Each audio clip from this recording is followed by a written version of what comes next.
Hello, everybody. This is Dr. David Jockers, and today we are talking about using a ketogenic diet for hypothyroid conditions. And this is a controversial topic in the functional medicine ketogenic community because we know that a ketogenic diet has a powerful effect at reducing inflammation and oxidative stress in the body. However, there's many people that believe that it's bad for the thyroid. And so I'm going to go into detail in this presentation on how the ketogenic diet affects the thyroid and key hacks, key strategies that somebody could follow that has hypothyroidism or just wants to, in a sense, improve their thyroid function and keep it healthy while following a ketogenic diet. I find that a ketogenic diet is actually one of the best ways for somebody with a thyroid problem to get better in many cases, right? We're not all the same, but I'm going to go through exactly how to follow the ketogenic diet appropriately and how to get the best results out of it. So as we jump into this, if you don't know me, my name's Dr. David Jockers. I am a doctor of natural medicine, speak all around the world on a lot of topics, including thyroid health, ketogenic diet. That's really my specialty, is metabolic flexibility, enhancing people's ability to produce energy, improve their digestion, and just live better. And this is my beautiful wife, Angel, my little boys, David and Joshua. And so as we get into this, we know that hypothyroid manifests itself with a number of different symptoms, including things like low body temperature, sensitivity to cold hands and feet. Okay, these are some of the common things I look for. Fatigue, so tiredness. We know thyroid hormone plays such a big role in our metabolism, our body's ability to produce energy, and really just for all the cells to function the way that they're designed. So for example, dry skin and hair, we know that the sebaceous glands, which produce an oil that helps protect the skin cells, that they are dependent upon thyroid hormone. So if they're not getting good thyroid hormone expression, they're not going to be able to produce enough sebaceous fluid, and therefore we're going to end up with more dry, scaly skin oftentimes. The hair follicles very much depend on thyroid function, and so low thyroid can lead to dry, brittle hair, and oftentimes hair that's falling out. That's a common thing. If I hear about a woman losing hair, I'm thinking thyroid. That's one of the top things I think about. Weight gain. So we know that just in metabolism in general is so dependent upon thyroid function. Brain, so many huge links with thyroid hormone expression in the brain. And so people that are struggling with depression, poor memory, oftentimes it's an underlying thyroid issue that's going on. It's really key for liver metabolism. So we end up with things with elevated liver enzymes, oftentimes an issue with thyroid. Helps with bowel motility. So we oftentimes will have constipation or sometimes issues like acid reflux, because thyroid hormone is so important for the production of stomach acid, bile. Most people that are having gallbladder issues, gallstones, okay, and perhaps have had their gallbladder taken out, it's typically related to a thyroid problem. So these things go hand in hand. And usually a thyroid issue, the underlying root cause, is a gut issue. Okay, and just chronic inflammation, blood sugar imbalances. So these are really the underlying root causes of this, but we really have to look at the thyroid if we're going to really understand the full picture of somebody's health. It's just so important, plays a role in so many different functions. And so when we look at the hypothyroid cycle, we know that when we have elevated stress, so elevated stress, we're going to produce more stress hormone like cortisol and adrenaline, and that suppresses the thyroid function. Well, why would that happen? Because when we have chronic stress, both stress hormones like adrenaline and cortisol, as well as thyroid, they're both like gas pedals, right? They will turn on the metabolism. And so your body doesn't want to run out of gas. So it starts to try to go back to homeostasis. Now, short-term stress is fine, like exercise, for example. Short-term stress, we're exercising for 30 minutes, no big deal, okay? However, if we've got this chronic alarm going off in our body, it's going to end up causing a downregulation of thyroid hormone, and we'll talk about how that works. So if it's chronic stress, we're going to have lower thyroid hormone. So we need to understand that. Now, when the thyroid hormone slows down, it slows down liver detoxification, because your thyroid, again, it's all about the metabolism of really every tissue in the body. And so liver detox starts to slow down. As liver detox slows down, we end up with worsening gut function because the liver's responsible for producing bile. It's responsible for basically helping our body eliminate toxins, and that includes a lot of endotoxins that are released by bad microbes. And it's just really, really important for healthy gut function. So when the detox, when we're not detoxifying well, it prevents the toxic material from being dumped in the gut. Detox slows, more toxic stuff enters the gut. So basically, we end up with just more inflammation in general throughout our body, and that includes our gut. And then when the gut function declines, our adrenal function increases, right? So what does that mean? That means that really the more microbes in general, I think we got to look at it like this, that when liver detox slows down and gut function slows down, our overall microbial load, the amount of stress that the colonies of microbes in our body are putting on our system, including particularly with the endotoxins that they're releasing from fermentation, that goes up. That causes an alarm in the body. The body kind of has a sensor. It says, okay, we've got a lot of gut debris going on. We've got a lot of endotoxins being produced. We could be at risk for a systemic infection. So we need to sound the alarm, put on the fire alarm. And of course, now stress hormone goes up. When stress hormone goes up, it further suppresses thyroid function. It's just this vicious cycle, like a snowball that just continues to grow and grow and grow until all of a sudden it's an avalanche, and then it just crushes us. And this is really the hypothyroid cycle. So it needs to be addressed. And so when we look at this, we know that the brain produces TSH. Okay, so really it starts with the hypothalamus, which produces thyroid releasing hormone, TRH, which then goes to the pituitary gland in the center of our brain. And the pituitary gland produces thyroid stimulating hormone, which then goes to the thyroid tissue, which tells it to produce T4 and T3. And then T4 comes out and it gets turned into T3, primarily in the liver and the gut. This is kind of how it works. Now, active T3 is really the thyroid hormone that activates the cell. So T3 activates the cell. We need that active T3. 93% of what the thyroid gland produces is T4. So it doesn't produce much T3. It needs to be converted in the liver and the gut. Now, things that cause a downregulation of T3 conversion and an increase in something called reverse T3, which is inactive T3, are chronic stress. So when stress is up, we produce more RT3, less active T3. Fasting, long periods of fasting, which is normal because you're fasting, your body wants to slow down the metabolism overall. So we produce more RT3, less T3. Illness, right? High cortisol, which again typically related to stress, is going to cause this imbalance where we have a lot of RT3 and lower T3. Now, the only one in there that's really normal, I guess you could say, would be, well, really two, fasting and illness. If you're fasting for a long period of time, it's important to reduce your metabolism. If you have an illness, a chronic illness, okay, then it's also important. It's kind of like hibernation. You produce more of this reverse T3, which slows down your metabolism, your energy. You want to sleep more, right? This is one of the reasons why we want to sleep more when we're tired, we're not feeling good. So we got to understand that. Now, the knock against the ketogenic diet is that it's a fasting mimicking diet, right? So we get the benefits like we would get of fasting, where we produce these ketones, we reduce oxidative stress and inflammation without actually fasting, right? So we're still eating, but we're getting a lot of the same benefits as if we were fasting.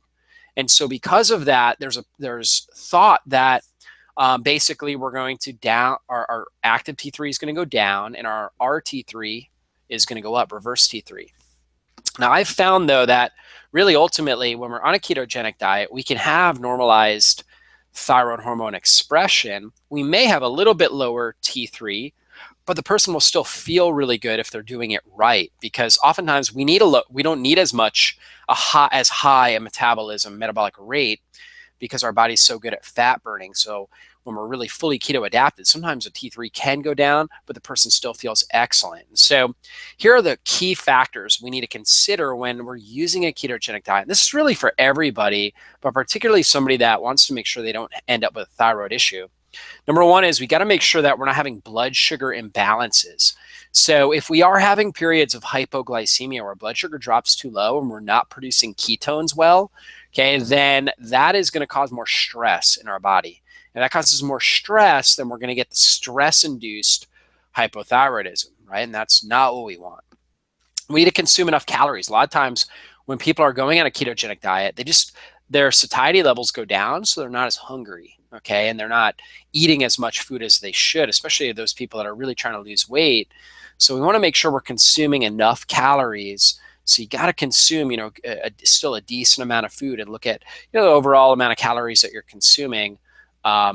If you're concerned about this, we need to make sure we're consuming nutrient-rich foods, because if we have an inadequate nutrient intake, we're not getting enough iodine, selenium, essential fatty acids, zinc, right? Then we're going to end up with more issues with our thyroid, because iodine, selenium, zinc, these are all very, very important for thyroid hormone production and utilization. We need to make sure we're watching our stress. If we're under a lot of stress, then that's going to cause more problems, right? We already talked about how stress will cause a decrease in overall thyroid expression at the cell. And we need to look at the types of fats that we're using. If we're using inflammatory fats, fats that produce more inflammation, inflammation is going to inhibit healthy thyroid hormone receptor activity. So we need anti-inflammatory fats. We need to be using those. So what are the best fats? The ones we want to stick with are going to be things like grass-fed butter, tallow, which is beef fat, grass-fed ghee, especially if you know you have an autoimmune issue. I would switch from butter to ghee if you knew you had an autoimmune issue. The reason why is that butter has trace amounts of lactose, casein, and whey. And casein and whey are the dairy proteins, okay? And lactose is the dairy sugar. And when people have autoimmunity, especially if the antibodies are really, really high, then oftentimes these people have a lot of food sensitivities, like dairy protein in particular, casein in particular, as well as gluten, things like that, eggs sometimes. So with these people, I will typically have them switch to ghee, because it's clarified, it's completely removed the casein and whey, so it is just easier for those people to consume. Now, somebody could have Hashimoto's and do just fine with butter, but just be on the safe side, I would go with grass-fed ghee.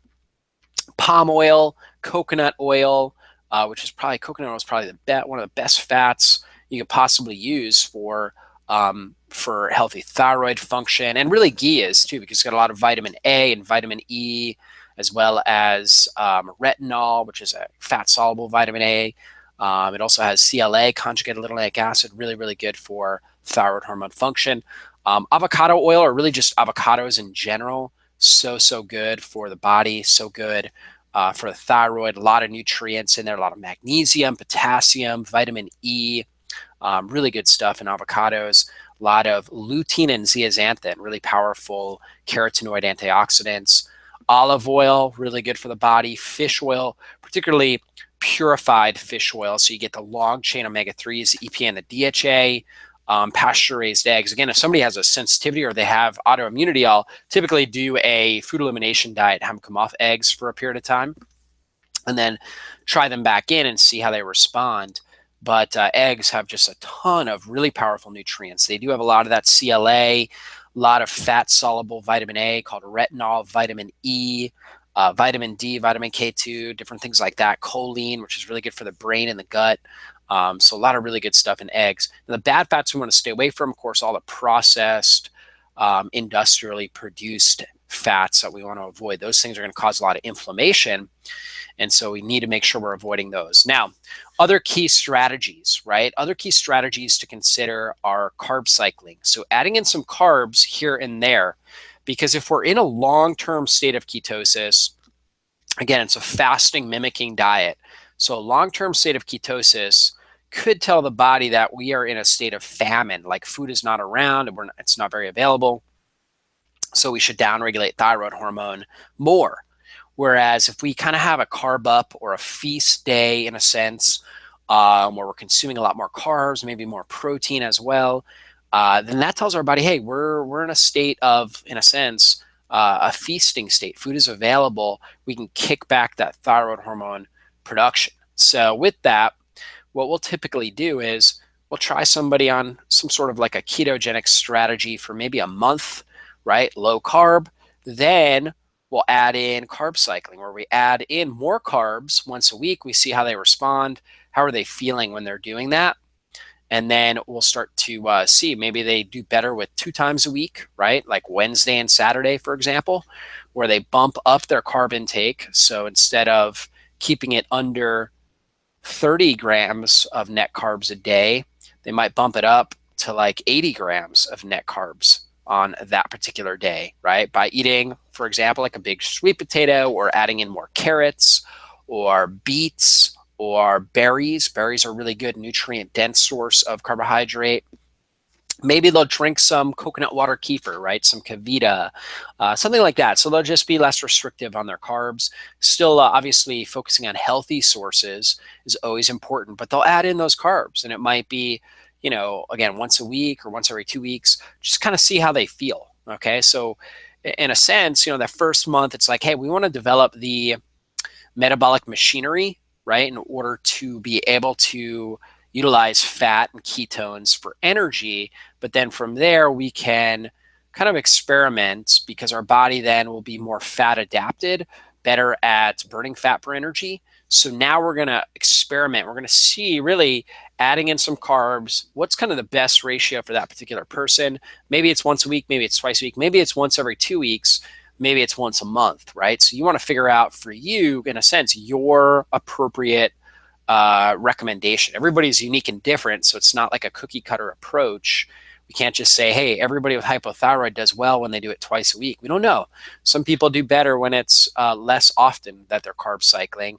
They feel better, less inflammation. Energy is better, more sustained. Brain function feels better.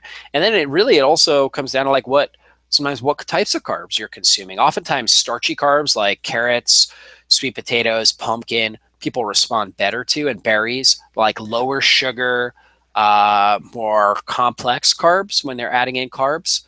Whereas, some people do well with fruit, a lot of fruit. So you have to see for you which one works better. Also, when people have low thyroid, what you got to understand is that they're not going to be able to produce as much stomach acid and bile, as well as digestive enzymes. So it's important that we support those areas. So usually I'll use a supplement, like we have one called Biogest, which has some ox bile, stomach acid, so BT and HCl in there, digestive enzymes in there, to help that person metabolize their food more effectively. Because if they are not producing enough stomach acid and they go on a ketogenic diet, you're going to need that stomach acid and bile to break down the fats, right? So it's important, and digestive enzymes as well. So it's important that we have enough. So supporting it with a good supplement for these can be really, really effective. And sometimes it's a big mistake people make, is that they're consuming enough calories, healthy calories, but their digestive system is so compromised, they're really not absorbing the nutrients. So doing something simple like supporting stomach acid, bile, and digestive enzymes can make all the world of difference. And then using things like MCT oil, okay, can be really helpful, because that we don't need bile in order to metabolize MCT oil. And there's another one called SCT, short chain fatty acid, short chain triglyceride oil, that are easily metabolized by the body. We don't need bile to break those down. So really good for somebody that doesn't have a gallbladder, has poor gallbladder function.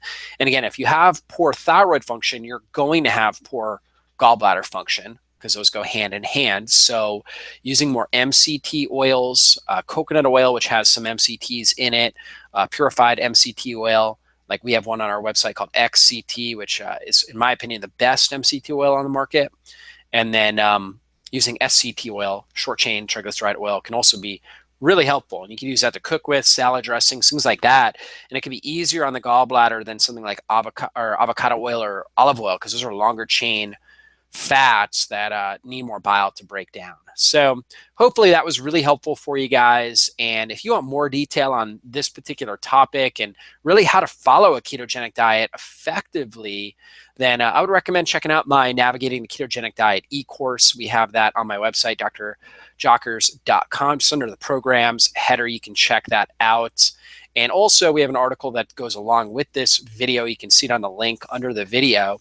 And I go through this topic in a lot more detail. And I also kind of go over what you're going to get out of the Navigating the Ketogenic Diet program that I have, where really I walk you through everything. I have a 80 recipe guide. I've got a meal plan, a number of supportive materials and videos that really help you be successful with your ketogenic diet. So if that's of interest to you, check that out on our website, and we will see you guys on a future online training. God bless everybody. Bye-bye.